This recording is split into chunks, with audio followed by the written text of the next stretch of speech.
السلام عليكم ورحمة الله وبركاته. ازيكم حبايبي، عاملين ايه؟ توحشوني. النهاردة احنا جبت بامية وهنخزنها مع بعض، وهوريكم ازاي البامية بنخزنها. انا دلوقتي مسكت البامية غسلتها كويس قوي. انا جبت دول 3 كيلو ومسكتها الباميه. انا طبعا ما بحبش الرفيعه قوي زي ما قلت لكم قبل كده في طبيخ الباميه اللي بقول لكم عليها عامله زي بيض الزيتون، بس عشان انا جايبه كميه كبيره فالست عبت في قلب بعضها. انما انا لما بجيب باميه بحب اجيبها كلها كده كبيره، والقرن يبقى صحيح حلو. لكن انا الصغيره دي صراحه ما بحبهاش. بس طبعا مش معقوله هقعد انقي 3 كيلو باميه. فانا جبت 3 كيلو باميه اهم، هفرزهم في تفريز. هنفرزه تبقى صالحه لمده شهر، تستخدميها تطلعيها خضرة خالص. وهنفرز نوع تاني يقعد عندك سنة. فهوريكم الطريقتين. بس انا دلوقتي هقمع البامية. همسك البامية هقمعها كده، همسكها كده اهو، نمسكها نلفها كده اهي، بيسموها قمع سكر اهي اهي اهي. ونقوم قاطعين الحته اللي تحت دي كده اهي، والتانية زيها برضو اهي. شايفين اهي اهي اهي، نلفها فيها كده ها اهي، ومع سكر كده. وننقع برضو، نقطع الديل اللي تحت. انا بحبها كلها بالمقاس ده اهو كده.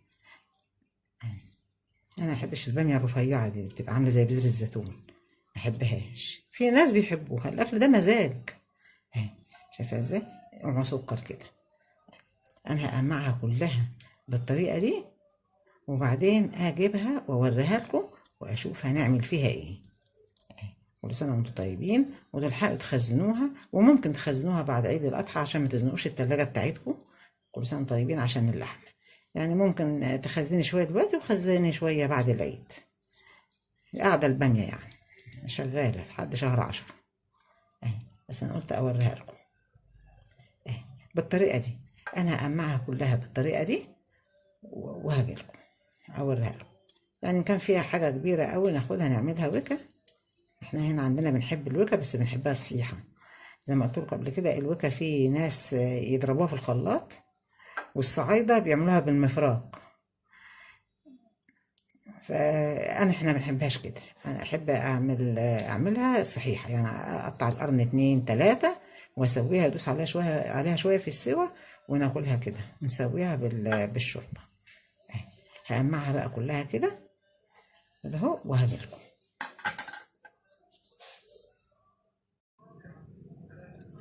ورجعت لكم يا حبايبي بعد ما قمعت الباميه اهي. قمعتها كلها. انا بقى هفرزها على نوعين. اول نوع هعبيه في الكيس كده اهو،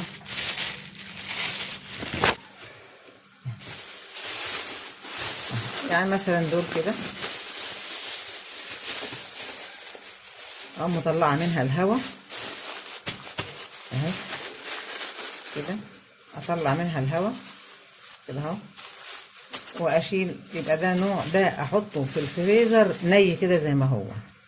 اطلع منها الهواء واشيلها واحطها في الفريزر اكياس دي تبقى صالحه في التلاجة لمده شهر، ما يجرالهاش حاجه. طلعيها تكون التخديعه متخدعه، تحدفيها عليها وهي متجمده مجلده كده. لو عامله تلج الكيس، عامل تلج من جوه، لو انت ما طلعتيش الهواء من الكيس هتلاقيها حواليها تلج. سيب الحنفيه بس شويه كده تنزلي التلج اللي عليها، وتقومي حاطاها في الصلصه على طول. دي كده تقمعي الباميه وتشيليها من غير اي حاجه بالطريقه دي، تبقى صالحه في التلاجة لمده شهر. تسحبي يعني مثلا جبتي الباميه وما عملتيهاش، ما طبختهاش، قمعيها وحطيها في كذا وحطيها في الفريزر. عايزه تعيني خزينك شهر بشهر، تعمعيه كده وتحطيه في الفريزر زي ما هو كده، وتطلعيه تطبخيه، مش هيجرى له اي حاجه. وبعدين الطريقه التانية هوريها لكم برضه اهي. انا قسمتها ال3 كيلو، قسمتهم 4 اكياس. 3 منهم 3 اكياس اهو، هشيلهم زي ما هما كده نيه كده. دي صالحه لمده شهر 3 اكياس. وعند دول اعملهم لكم على النار بالصلحه اللي هي تتخزن لمده سنه اهي. دول هحطهم لكم دلوقتي وهتعملوا. هوريكم دلوقتي هنعمل ايه. اول حاجه الميه اتغلت، هحط لها الليمونه دي هعصرها، واحط لها الملح ده، لان انا مش هعرف اعصر الليمونه بعد ما افك الموبايل. فهعصر الليمونه واحط الملح، وبعدين اوريكم هنحط الباميه ازاي. احط لها الملح والليمونه اهي هعصرها.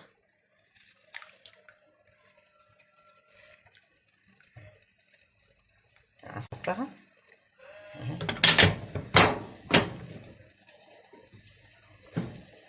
بعد ما عصرتها هحدف القشر معاها اهي.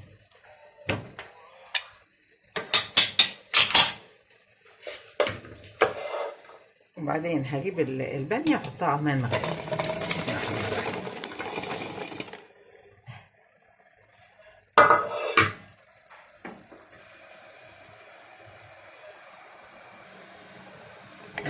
بسم الله الرحمن الرحيم. حطيتها، نحطها بقى. اول ما تبتدي تغلي نطفي عليها، وهوريكم هنعمل ايه. شوف بدأت تخضر ازاي بقى، عشان حط لها الليمون اهي. تفضل خضرة لحد اخر السنة. سنة عندي بشيلها عندي بالطريقة دي سنة، نفضل ناكل فيها. والبامية انتوا عارفين محبوبة صيف وشتاء.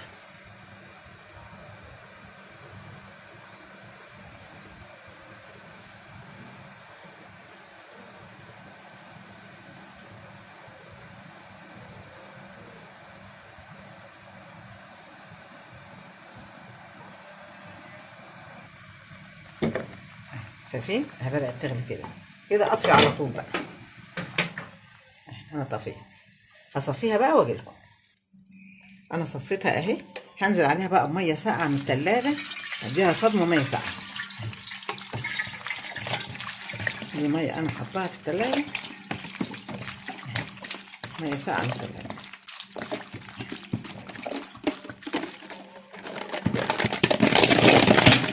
الميه فيها تلج اهي. اديها صدمه ميه ساقعه كده اهي، تقوم تطلع بقى تبقى جامده، ما تتهريش في السوا. لو انا ما عملتش كده تتهري من قبل ما اشيلها في التلاجة، تتهري اهي. شوفوا جامده ازاي اهي. وهنشوف مع بعض هنعمل ايه. اهي هي كده بقى بردت خالص اهي، بردت خالص. دلقت عليها ميه ساقعه تاني لحد ما بردت خالص. انا هعبيها برضو في الكيس النظيف ده، هعبيها في الكيس النظيف ده واجيلكم اهي يا حبايبي. وخلصنا الباميه ده اللي قلت لكم فيه قشر الليمون اهو، عبيتها بقشر الليمون فيها معاها اهو. ده اللي انا قلت لكم تتعمل بميه سخنه وليمون وملح. ممكن تحطي ملح ليمون، بس انا ما جربتوش ملح الليمون. انا كل سنه بعملها بالطريقه دي في الحقيقه، كل سنه بعملها دي. بس انا سمعت واحده قالت ان ممكن تحطي بدل الليمون تحطي ملح ليمون. انما انا بالنسبه لي انا هي دي الطريقه بتاعتي، ان انا اعملها كده بتفضل قاعده عندي سنه، وبطبخها بتبقى خضره خالص كما لو كان لسه في موسمها. ودي اللي انا قلت لكم تتعبى كده زي ما هي كده اهو، تتعبى كده زي ما هي. دي بتبقى صالحه لمده شهر. يا رب يكون الفيديو بتاعنا عجبكم، ويكون سهل، ويكون ان شاء الله يا رب استفدتم. وما تنسوناش من اللايك والشير والاشتراك في القناة وتفعيل الجرس عشان يوصل لكم كل جديد. والسلام عليكم ورحمة الله وبركاته. كل سنة وانتم طيبين. مع السلامة.